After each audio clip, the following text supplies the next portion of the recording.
Hey everybody, this is Stuart with Wine on the Dime, and today I'm reviewing a sparkling wine I received in my Naked Wines shipment. This is the W. Donaldson 2016 Blanc de Blanc. It's from Sonoma County, California, and is 12.5% alcohol by volume. And in normal retail price is $41, and the angel price is 19, so splurge alert on that one, splurge alert. But you do save $22, so I guess on a happy note, if this one turns out to be good, you could buy a second bottle and still be under what the normal retail price is. So let's open it up and take a look. I didn't do that right. Okay, from a color standpoint, I would say you're a medium lemon, no artifacts, no cloudiness, except for little tiny bubbles. From a nose standpoint, ooh, I am getting a nice, a little bit of a autolytic note. So I'm getting lemon, pear, a little bit of red apple. The other thing that I'm getting on here is a little bit of a breadiness. It reminds me of a little bit of a toast. And there's also like a petroleum, but like not like petroleum like motor oil or anything like that. More like plastic, like McDonald's toy plastic that's coming through just a little bit. And there's a hint of something, but I can't figure it out. Maybe like a slate or something, just like a minerality, just a hint of minerality as well. Let's see what it tastes like. Very smooth, high acid. Ooh, high acid. I like it. I would say medium body, medium alcohol. You have this fine, soft mousse as you move it around. All that fruit, lots of intensity on the fruit. I really like it. You got about a medium finish, and yeah, I mean, you have some nice little qualities to use. All right, so let's take a look at this in terms of the Blick criteria before we get to one of my favorite parts of each sparkling wine review. So from a balance standpoint, I'm gonna give you half a point.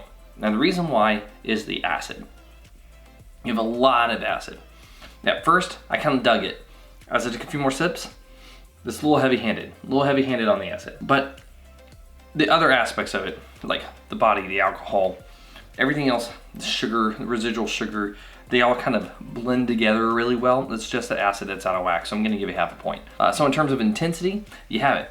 Your autolytic notes are really strong, your primary fruit notes are really strong, and you have a lot of intense acid. Like I said, maybe too much, but I'm still gonna give you a point there. From a complexity standpoint, I'm gonna give you half a point.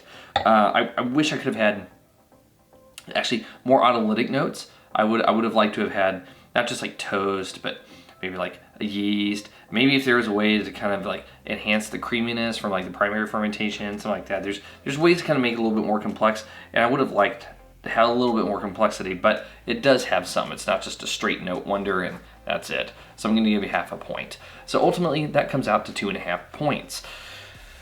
If I was paying $41 for you, I'd give you a good. At $19, I'm still gonna give you a good.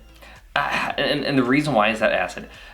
As too much acid, for me being a person who is a total acid whore, I'm still saying it has too much acid.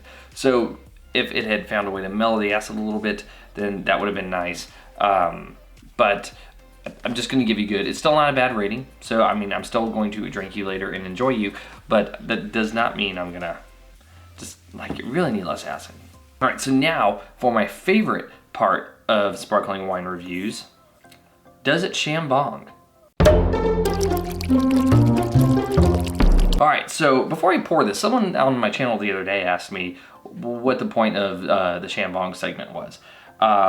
So there's a few points here. So first one is it's fun. I like doing it. I think it's interesting. Two, I think it also lets you evaluate the wine from a different perspective. There are things that like, does it burn the throat? Does it cause you to be too gassy? Does that mousse actually allow for a smooth finish when you're ingesting it in this manner? So there is a little bit of a difference in the way that things taste whenever you go through here. Sometimes you can pick up other things. And three, it's gratuitous product placement because it's on the Wine on the Dime store.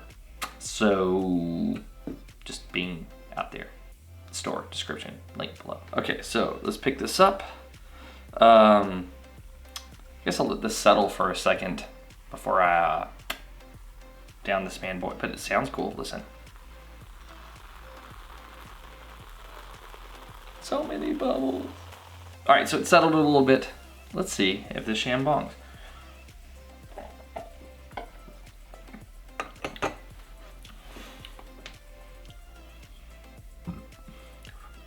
It does. It actually is one of the smoothest things I've chambonged in a long time. And when you do it in this way, you know how I was telling you that in the glass, too much acid? In the chambong, cuts the acid. I don't know what it is, but you don't get the same effect. Maybe it's because it bypasses the palate so fast. You don't get as many of the flavors though, but you do get more of the toast. You get less primary fruit, less acid. So it does chambong, gives you a little bit of a different experience. I think this test passed. From a chambong perspective, you're very good. I'm quite happy with the way that you chambong. Anyway, this has been Stuart with Wine on the Dime. If you liked today's video, please like, subscribe, and comment. Have you tried the W. Donaldson Blanc de Blanc 2016 from nakedwines.com? I'd be interested to know if you have. Also, have you picked up your frizzante in the mouth, spumante in the throat t-shirt for when you are enjoying your sparkling wines around your wine nerd friends? You can then be fashionable while you chambong. Anyway, I'll see you all again soon with another episode from Wine on the Dime. God, there's so many gratuitous self-shilling plugs in this episode. Just please stay subscribed. I'll see y'all later.